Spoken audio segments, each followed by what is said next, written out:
Today, pag-uusapan po natin ang credit card. Isa po sa pinakamalaking problema ng maraming Pilipino ngayon. If you don't need a credit card, don't get one. Get two.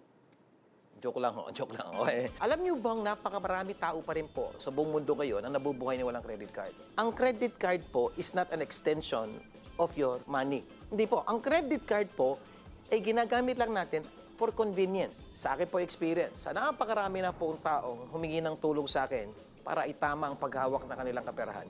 Karamihan no ng problema nila ay credit card. Kung talagang tingin mo kailangan mo ng credit card, make sure you have self-control. Ang normal na qualification sa credit card ay dapat meron kang sweldo, meron kang trabaho. Hindi po. Ang pinaka-importante po ang qualification ng credit card, meron kang pagpipigil sa sarili. If you don't need a credit card and you have right now, cut your credit card.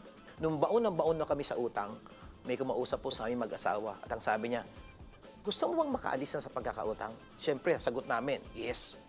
Ito sagot niya, cut your credit card. During the time mo, napakahirap gawin. Bakit?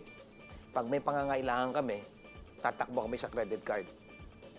Turo po sa amin, ng kaibigan namin, credit card should not be your shepherd. The Lord should be your shepherd. Today po, we have enough money for our family. We have enough money for our future. We have enough money even to help other people. Kailan po nagsimula yan?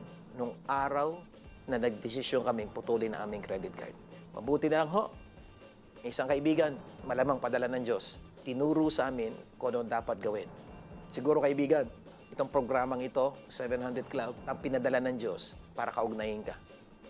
Ang tanong, ano gagawin mo?